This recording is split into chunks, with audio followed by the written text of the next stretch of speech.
আসসালামু আলাইকুম রহমতুল্লাহি ওবারাকাতুহ। সুপ্রিয় শিক্ষার্থীবৃন্দ, আজকে আমি তোমাদের সাথে আলোচনা করব নবম দশম শ্রেণীর রসায়ন 1.6 পাঠ। এখানে ল্যাবরেটরি বা পরীক্ষাগার বা গবেষণাগার এবং হ্যাজার্ড স্যাম্পল কাকে বলে, এই দুইটা প্রশ্ন পড়লেই হচ্ছে। এখানে যে হ্যাজার্ড স্যাম্পলগুলো দেওয়া হয়েছে এইগুলো ভালো করে আয়ত্ত করতে হবে। এখানে অত্যন্ত সুন্দরভাবে বিস্ফোরক পদার্থ এবং দাহ্য পদার্থ সম্পর্কে আলোচিত হয়েছে। বিস্ফোরক পদার্থ তাপ চাপ আঘাতে বিস্ফোরণ ঘটতে পারে, ত্বকের মারাত্মক ক্ষতি করতে পারে। ব্যবহারের সময় চোখে নিরাপদ চশমা পরতে হয়। কয়েকটি বিস্ফোরক পদার্থ হলো টিএনটি, পারক্সাইড, নাইট্রোগ্লিসারিন ইত্যাদি। দাহ্য পদার্থ আগুন বা তাপ থেকে দূরে রাখতে হবে। ব্যবহারের সময় অ্যাপ্রন, নিরাপদ চশমা, গ্লাভস পরতে হবে। দাহ্য পদার্থ হলো অ্যালকোহল, ইথার, টলুইন।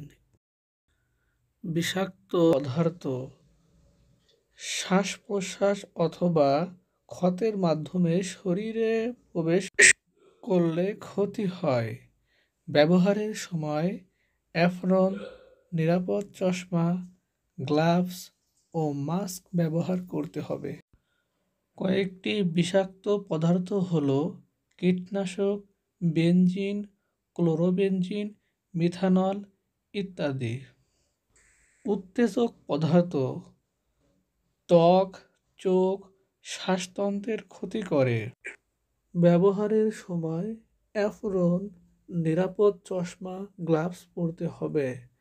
কয়েকটি উত্তেজক পদার্থ হলো সিমেন্ট ডাস্ট, অ্যাসিড ক্ষার, নাইট্রাস অক্সাইড ইত্যাদি।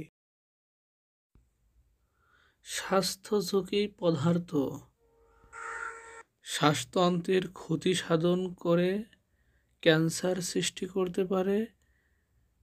এসব পদার্থ ব্যবহারের সময় অ্যাপ্রন, নিরাপদ চশমা, গ্লাভস ও মাস্ক ব্যবহার করতে হবে। স্বাস্থ্য ঝুঁকি পদার্থ হলো বেনজিন, টলুইন, জাইলেন ইত্যাদি। তেজস্ক্রিয় পদার্থ মানবদেহ বিকলাঙ্গ করে, ক্যান্সার সৃষ্টি করে।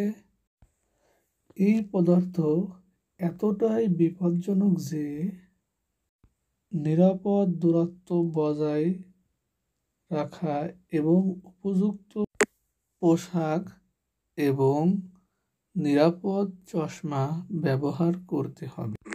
তেজস্ক্রিয় পদার্থ হলো ইউরেনিয়াম, রেডিয়াম ইত্যাদি। পরিবেশের জন্য ক্ষতিকর পরিবেশের দীর্ঘমেয়াদী ক্ষতি করে, জলজ জীবের জন্য ক্ষতিকর। পরিবেশের জন্য ক্ষতিকর পদার্থ হলো ভারী ধাতু অর্থাৎ লেড এবং মার্কারি। ক্ষত সৃষ্টিকারী শরীরে লাগলে ক্ষতের সৃষ্টি করতে পারে। শ্বাস প্রশ্বাসের সাথে শরীরের ভেতরে প্রবেশ করলে অঙ্গের ক্ষতি সাধন করে। ক্ষত সৃষ্টিকারী পদার্থ হলো hydrochloric acid, sulphuric acid, sodium হাইড্রোক্সাইডের ঘন দ্রবণ। ব্যবহারের সময় অ্যাপ্রন, চশমা, গ্লাভস পরতে হবে। বিশেষ দ্রষ্টব্য প্রতীকের চিহ্নগুলো অবশ্যই ভালো করে আয়ত্ত করতে হবে।